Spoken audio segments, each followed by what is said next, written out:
নমস্কার বন্ধুরা, Indian stock market বাংলায় আপনাদের স্বাগত। আজকে 2 তারিখ 3:30 বাজে, জাস্ট মার্কেট বন্ধ হলো। তো মার্কেটে দেখলেন আজকে র্যালি, ভোলাটিলিটি।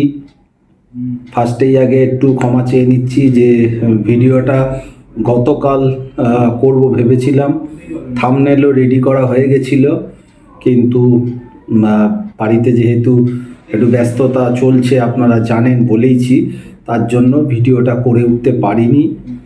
হয়তো ভিডিওটা করলে আজকে হয়তো আপনারা একটু লাভবান হতে পারতেন।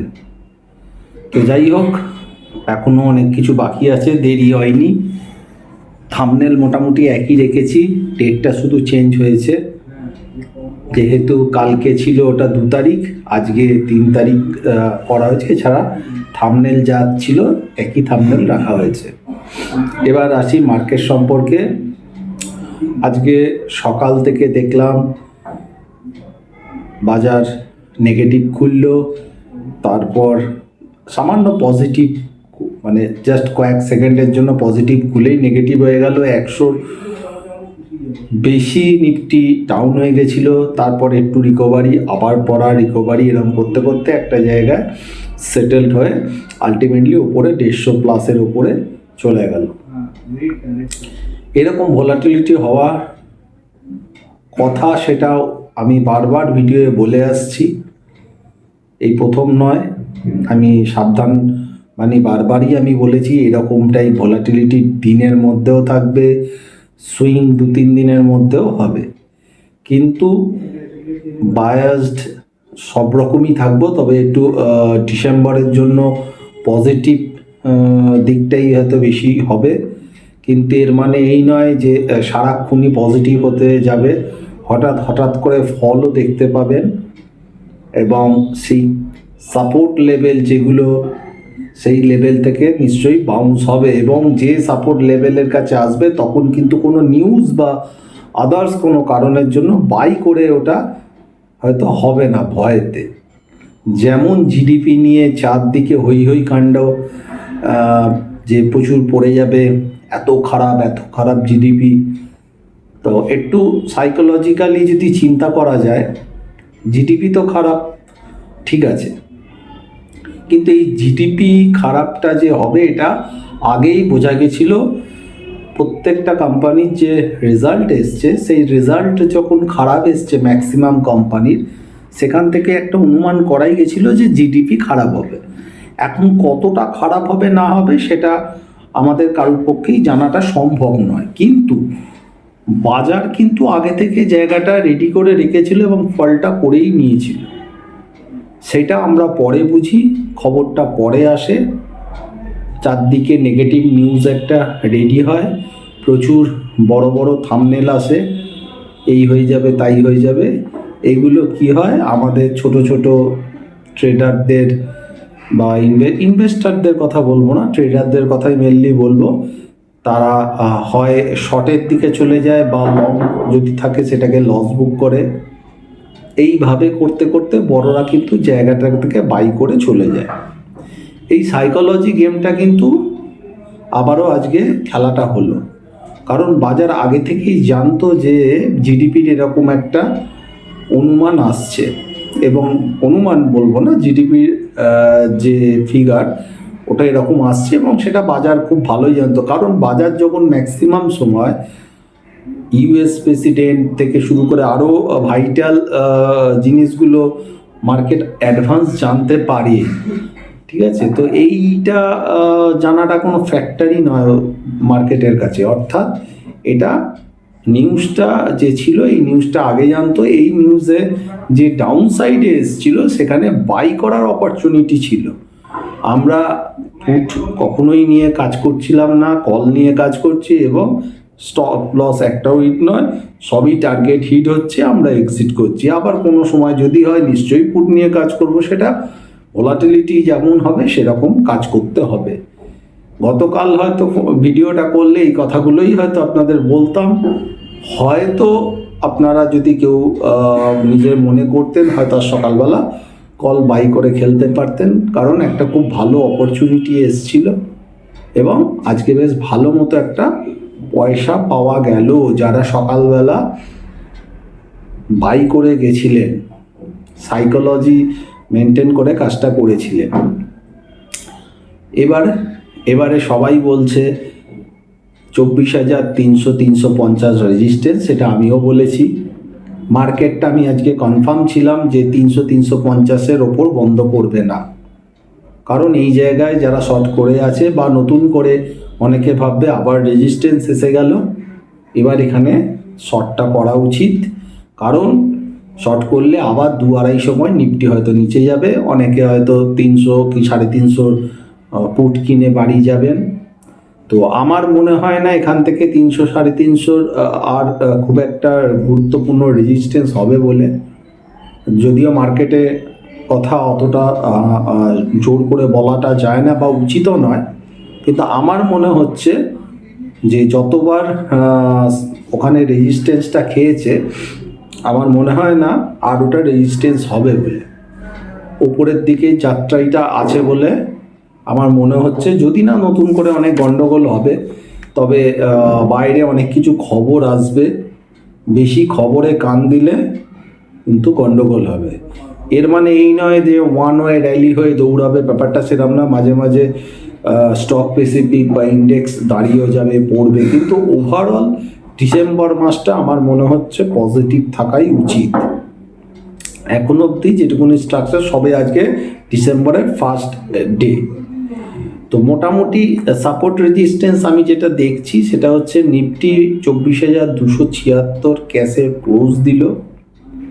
এটা রেজিস্ট্যান্স সবাই যেটা ধরে রাখছে 24,300-350, আমি বলে রাখছি, কিন্তু ওটাকে রেজিস্ট্যান্স আর মনে হয় না সেরকম কাজ হবে বলে।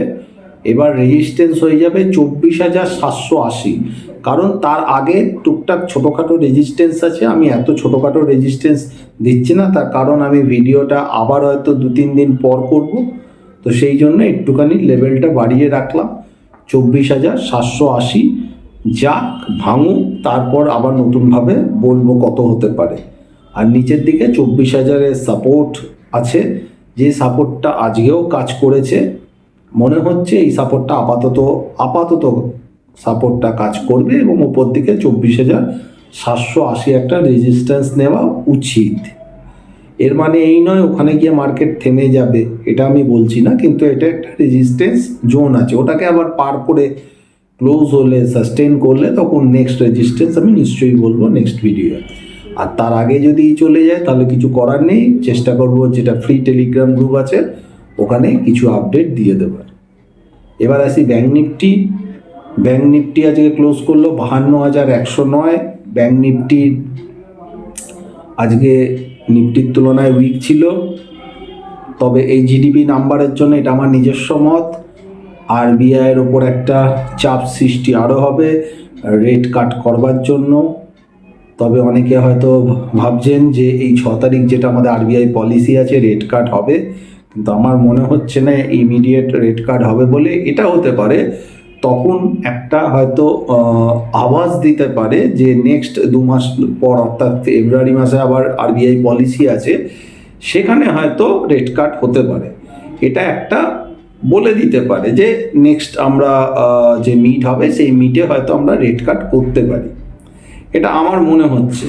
আমার মনে হচ্ছে না যে ইমিডিয়েট এই 6 তারিখেই হয়তো রেট কাট করবে বলে মনে হচ্ছে না, কিন্তু হয়তো ডিক্লিয়ার বা আওয়াজ দিয়ে দেবে যে নেক্সট যে মিটিং হবে ফেব্রুয়ারির ফার্স্ট উইকে সম্ভবত, সেখানে আমরা রেট কাট করতে পারি। এবং ফেব্রুয়ারি আসা মানেই কিন্তু বাজেট, অনেক কিছু নির্ভর করছে, অনেক কিছু ব্যাপার ঘটে বাজেটে, স্টক, অনেক কিছু সেক্টর নতুন করে কোনগুলো চলতে পারে, গভর্নমেন্ট কোনগুলো ফোকাস করবে, এইসব নিয়ে নতুন করে কিন্তু অনেক স্টক র্যালি দেওয়া স্টার্ট করতে পারে। সেগুলো সেক্টর দেখে বুঝে সেটা পরের পার্টে দেখা যাবে। এছাড়া ব্যাঙ্ক নিফটির ওপরের দিকে রেজিস্ট্যান্স আছে 52,500 থেকে 780, এইটুকুনি আপাতত ব্যাঙ্ক নিফটির দেখছি। আর সাপোর্ট 51,700, এটা সাপোর্টে মোটামুটি আছে। তবে ব্যাঙ্ক নিফটি এমনই একটা ইন্ডেক্স, যখন তখন দিনের দিন 1,000-1,500 পয়েন্ট বেড়ে যাওয়াটা কোনো ব্যাপার নয়। যেহেতু আরবিআই পলিসিও আছে, দুম করে শর্ট কভারিং যদি করিয়ে দেয়, যদিও মনে হয় না খুব বেশি শর্ট হয়েছে, সবে তো এক্সপায়ারি হয়ে স্টার্ট হয়েছে, কিন্তু র্যালি একটা দিলে দিতেও পারে। তবে আমি ব্যাঙ্ক নিফটির থেকে বেশি নিফটিতেই ফোকাসটা বেশি করছি, এছাড়া স্টক স্পেসিফিক ফোকাস করছি। আপনারা এলটিটা একটু ট্র্যাকে রাখতে পারেন, এলটিতে কাজ হতে পারে। বোথ সাইড আমি বলছি, ওপর নিচ বোথ সাইড, এরকম নয় যেগুলো বলে যাচ্ছি সেগুলো শুধু বাই হবে স্টক। আগের ভিডিওতেও বলেছিলাম এলটিটাকে একটু ভালো লাগছে কাজ করার জন্য। এবার নিজেরা লেভেল দেখে কাজকর্ম করতে পারেন। মার্কেট নিয়ে ইমিডিয়েট আমার মনে হচ্ছে একটু উপরের দিকে যাওয়াটা উচিত। তার মানে এই নয় যে সব স্ট্রাইক বা সব অপশানই বিশাল বিশাল খেলে যাবে, ব্যাপারটা তাই নয়।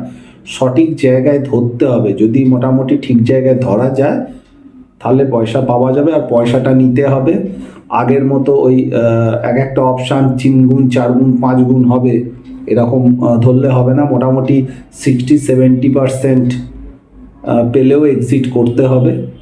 আবার এর বেশিও যেতে পারে, কিন্তু প্রফিট বুক করতে করতে এগোতে হবে। আমরা সেরকমভাবেই কাজটা করছি। তো যাই হোক, মোটামুটি মার্কেটের স্ট্রাকচারে ভয়ের কোনো ব্যাপার বলে আমার তো এখন মনে হচ্ছে না ইমিডিয়েট। নতুন কোনো কিছু অঘটন যদি ঘটে সেটা আলাদা কথা, কিন্তু ইমিডিয়েট স্ট্রাকচারে আমার মনে হচ্ছে না। ডিসেম্বরটা ঠিকঠাক হওয়াই উচিত। তার মানে এই নয় মাঝখানে পতন হবে না, এরকম ব্যাপার নয়। মাঝে মাঝে হয়তো কারেকশান আসতেই পারে কোনো একটা জায়গা থেকে, আবার ওখান থেকে আবার উপরের দিকে যাবে। তবে ডিসেম্বর এন্ড যেটা হবে সেটা মনে হয় পজিটিভ এন্ডেই হবে। মানে নভেম্বরের যে শেষ হয়েছে নিফটি, সেখান থেকে ডিসেম্বর যে শেষ হবে সেটা মনে হয় প্লাসেই হবে, এটাই আপাতত দেখে যা মনে হচ্ছে। এছাড়া তো আসবই, অসুবিধা নেই। আশা করছি 15ই ডিসেম্বরের পর থেকে কিছুটা রেগুলার হতে পারবো। তো 12 মিনিট ভিডিও হয়ে গেছে। আপনারা ধীরে সুস্থে বুঝে শুনে কাজ করবেন। সুযোগ আসছে যাচ্ছেও, ক্যাশ স্টক দেখছেন ভয়ানক খেলা হচ্ছে, এরকম খেলা চলবে, এরকম খেলা চলবে, স্টক অনুযায়ী খেলা চলবে। দেখে শুনে কাজ করবেন, পয়সা পেলে পয়সা নেবেন। ইনভেস্টমেন্ট এখনই করতে হবে আমি বলছি না, ইনভেস্টমেন্ট প্রপার জায়গা ঠিক সময় হবে, তখন বুঝে শুনে করবেন। যাই হোক, নেক্সট ভিডিওয়ে দেখা হবে। ভালো থাকবেন, সুস্থ থাকবেন, নমস্কার।